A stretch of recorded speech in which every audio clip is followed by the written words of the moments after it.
manage he was able to manage his life.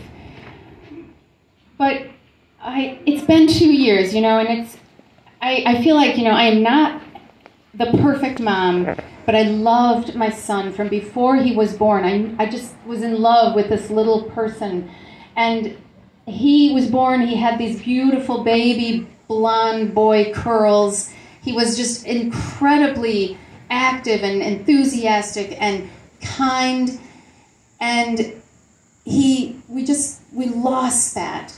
And after now 2 years, I look back and I think of all the things that we are missing out on, and how sad that makes me, but how angry it makes me too, because I feel like this should not have happened. There shouldn't be so many of us here because of this.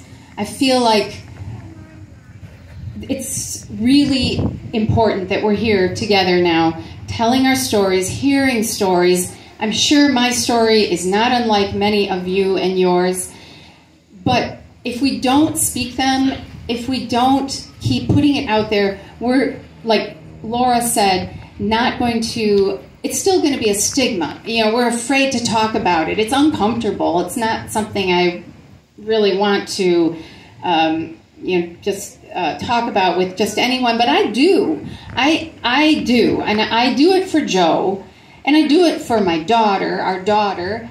I do it for all of the other people that are still suffering and all the people that have passed. My son, at the age of 24, 25, I remember him telling me, that he had, at that point in his life, probably lost 12 friends. And it was shocking. I don't think at 25 I knew anyone in my friend group that had passed of anything. And recently I had lunch with a friend of his that is in long-term recovery. And this young man is 30, 31. And he said in the past 10 years, he's probably lost over 60 people that are close to him. And it's like a war we're in the thick of.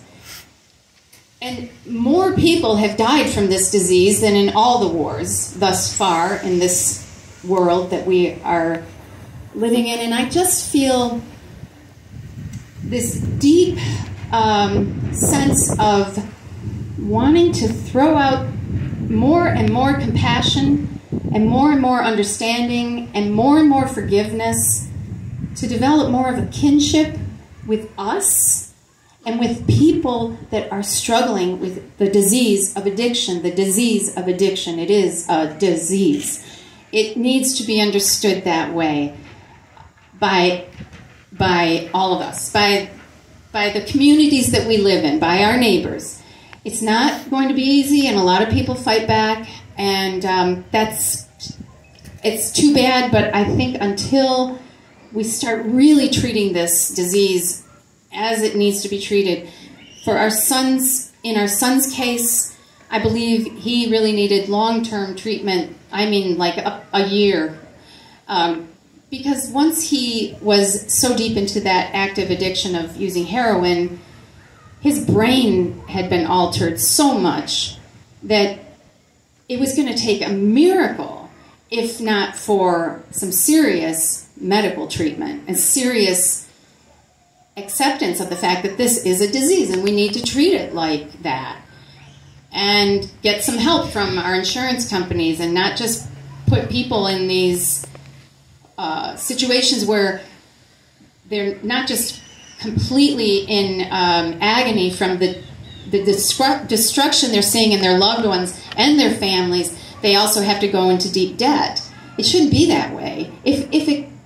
I just think that we need to be a little bit more open to some alternative approaches to this disease. Also, I believe there are other options beyond detox, going to a transitional home, and then, get a job, just start doing all this stuff. I saw my son so often, so bewildered, so helpless. And he'd go to a transitional home after 10 days or so in a detox and a short-term inpatient stay. And right away, get a job, guy, you got to do this, shape up. I couldn't have done it. I think very few of us, under the stress, the distress, of that disease could do all the things that are expected of folks that are trying to work their way through this system the way it is right now. Very frustrating, but okay, sorry.